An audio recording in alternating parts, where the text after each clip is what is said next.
Hong Chikong dalam perspektif kepemimpinan. Kali ini kita akan mencoba mengupas sebuah dimensi baru di dalam sebuah pembahasan yang selama ini sudah sangat sering kita lakukan. Salah satu novel terlaris karya Jin Yong adalah The Legend of Condor Heroes, di mana kita tahu begitu banyak karakter ikonik yang ada di dalam novel ini.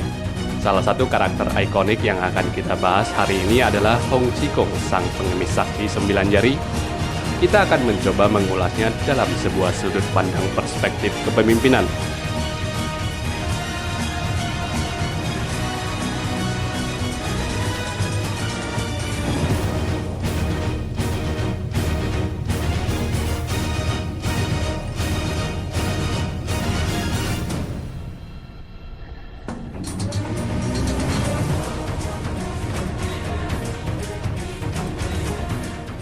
Salah satu leadership guru yang terbaik di dunia berkata, kepemimpinan adalah pengaruh, tidak lebih, tidak kurang, yang telah menulis lebih dari 40 buku tentang leadership dan kebanyakan dari bukunya mencapai top best-selling sepanjang masa. Salah satu buku terbaik yang pernah dikeluarkan adalah Developing the Leader Within You, di mana di dalam buku ini ditawarkan sebuah konsep kepemimpinan yang sangat hebat sekali dan revolusioner. Kemudian konsep ini akhirnya sekitar lebih dari 20 tahun kemudian menerbitkan sebuah buku yang khusus membahas konsep ini, yaitu 5 Level of Leadership, di mana 5 level kepemimpinan ini berbicara mengenai level 1 adalah position. Orang mengikuti Anda karena posisi ataupun kedudukan Anda di dalam sebuah organisasi. Level keduanya adalah permission. Orang mengikuti Anda karena mereka merasa senang bekerja dengan Anda dan berada di tim Anda. Level 3 adalah production, orang mengikuti Anda karena apa yang telah Anda lakukan untuk organisasi. Level yang keempat adalah people development, orang mengikuti Anda dikarenakan Anda telah mengembangkan tim Anda dengan baik. Level 5 adalah pinnacle, orang mengikuti Anda karena reputasi dan kredibilitas Anda. So, berangkat dari sini, sekarang mari kita mencoba menyelam lebih dalam. Salah satu dari 5 anggota Grids yang begitu hebat namanya, siapa yang tidak mengenal nama dari sang ketua Kaipang, sang pengemis sakti 9 jari, sudah dipastikan semua orang mengenalnya. Hong Chikong adalah pahlawan siage sejati, sayangnya dia malas dan hampir tidak berusaha dalam urusan internal Kaipang. Perjuangan internal para pengemis ditekan olehnya tetapi tidak terpecahkan. Gejolak internal antara kedua kelompok ini diselesaikan di masa berikutnya oleh Huang Rong dan Lu Yaojiao. Dia juga tidak berusaha mengajar atau membentuk pengganti yang cocok. Dia bahkan secara sengaja maupun tidak sengaja telah menciptakan status quo. Sebetulnya di situ, Kaipang dalam kacamata organisasi adalah sangat dirugikan. Jika Huang Rong tidak tahu cara memasak hidangan lezat itu dan melakukan banyak trik rayuan, maka sebetulnya Hong Chikong akan kehilangan kesempatan untuk memiliki 2 murid hebat. Semua orang selalu beranggapan bahwa Kuo-Ching sangatlah beruntung dengan bantuan tipu daya sang kekasihnya Huang Rong. Dia akhirnya mendapatkan kesempatan belajar Xianglong sepajang dari Hong Chikong. Inilah sebuah ilmu tapak yang sangat keras dan sangat kuat. Perspektif barunya adalah bahwa sebetulnya orang yang beruntung itu adalah Hong Chikong itu sendiri ketika dia menerima Kuo-Ching dan Huang Rong menjadi muridnya. Jadi jika kita melihat sebuah perspektif baru dalam mirroring perspektif, justru bukan Kuo-Ching yang beruntung dengan bertemunya Hong Chikong dikarenakan seorang Huang Rong dalam melakukan bujuk rayu, malahan justru sebetulnya itulah bintang kemunculan seorang Hong Chikong. Inilah sebuah premis baru yang bisa coba teman-teman telusuri, di mana pada akhirnya mereka berdualah yang menyelamatkan Kaipang dari jurang kehancuran akibat dari pertarungan di internal mereka tanpa akhir antara pengemis baju bersih dan pengemis baju kotor. Hong Chikong bahkan menyerahkan organisasi terbesar di Jianghu yaitu Kaipang kepada anak remaja usia 17 tahun adalah sebuah situasi paling konyol yang pernah terjadi dikarenakan dia ada dalam kondisi terjepit dan hopeless. Dilihat dari sisi manapun, ini adalah sebuah keputusan terburuk yang pernah terjadi. Sehebat apapun kapasitas dan bakat seorang Huang Rong, apakah tidak ada calon pemimpin lainnya yang lebih layak daripada Huang Rong? Permasalahannya, ini adalah Kaipang, bukan Kumu atau Pulau Persik. Kaipang dengan 360.000 anggota yang tersebar di seluruh Jianghu dibandingkan dengan Kumu dan Pulau Persik yang hanya beberapa gelintir manusia saja. Jelas sangatlah sulit untuk diterima oleh nalar bahwa remaja itu yang memimpin organisasi terbesar di Jianghu. Karena Hong Zhikong tidak menyiapkan suksesi yang baik di saat usianya sudah mendekati pensiun, dan ketika sebuah situasi tidak baik terjadi, dia pun diharuskan membuat sebuah keputusan hebat dalam sebuah situasi darurat.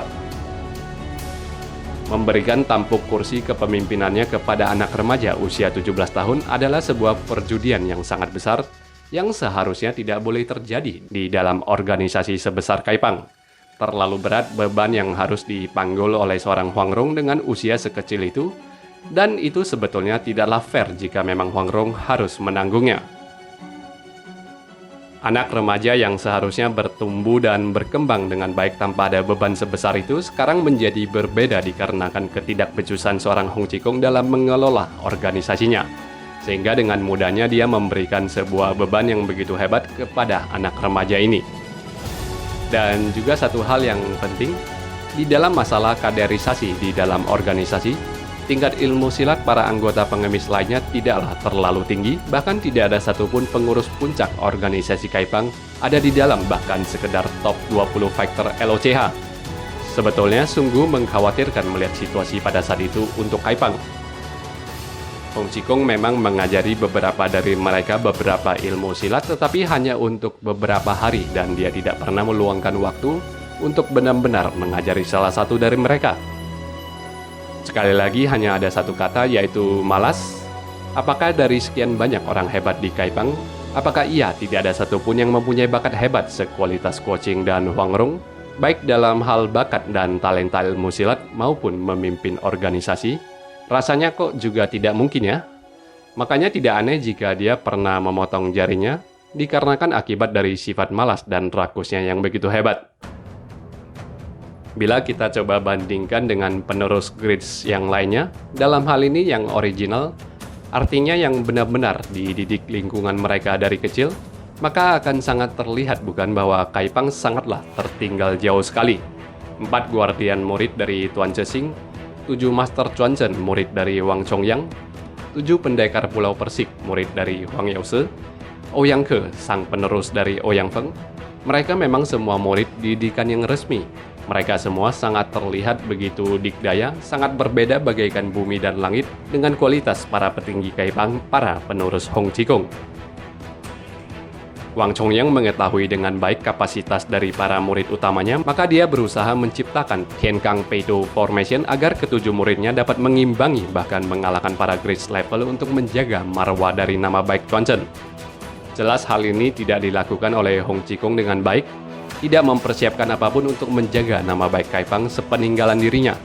Seperti premis yang dijelaskan bahwa sekarang terbukti jika Hong Zhikong lah yang beruntung bertemu dengan pasangan Guo Qing dan Huang Rong, sehingga dalam sebuah pertemuan tidak sengaja itu menghasilkan sebuah kemujuran yang hebat untuk seorang Hong Zhikong.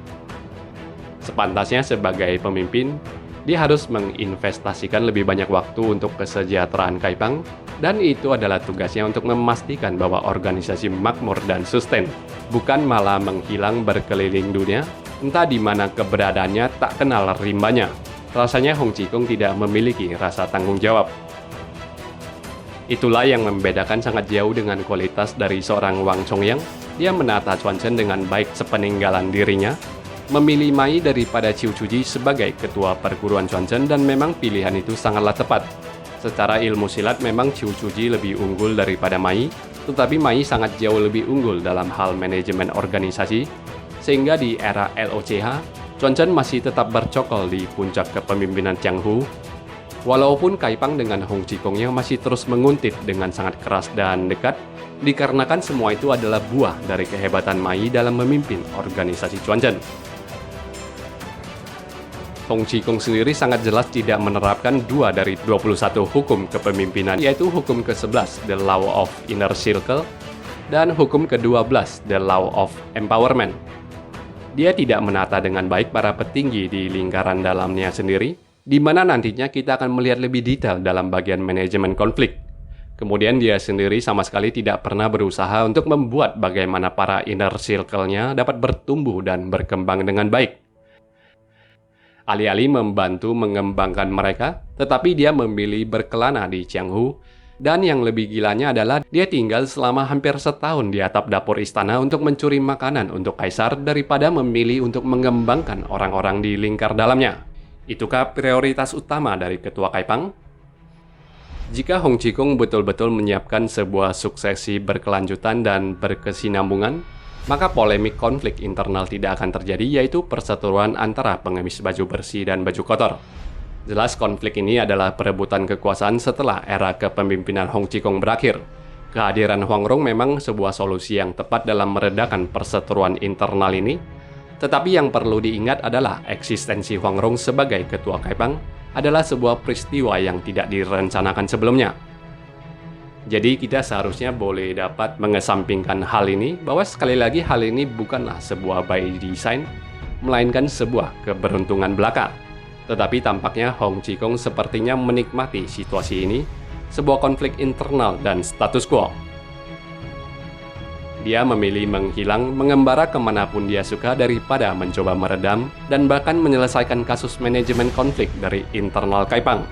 Bisa saja Hong Zhikong mempunyai masalah dalam sisi psikologis, yaitu liberosis.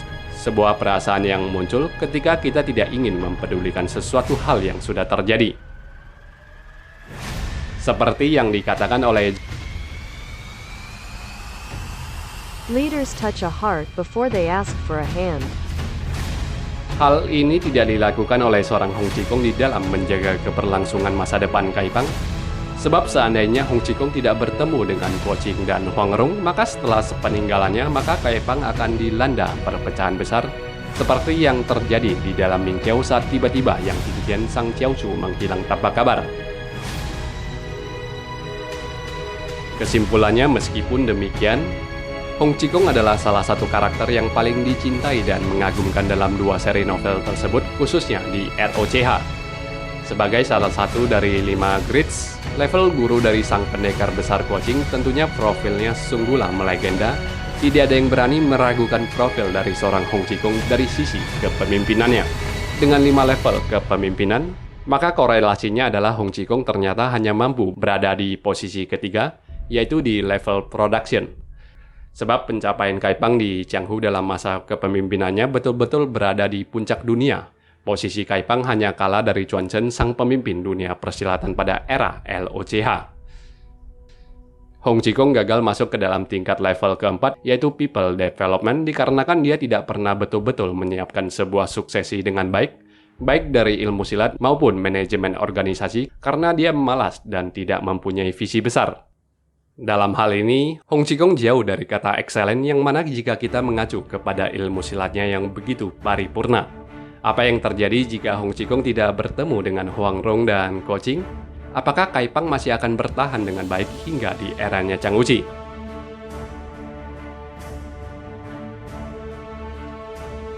Segitu saja pembahasan pada video kali ini, teman-teman sekalian. Terima kasih sudah menonton video ini sampai selesai. Sampai berjumpa lagi ya di video-video pembahasan wuxia yang lainnya. Sampai berjumpa di video-video kami yang lainnya.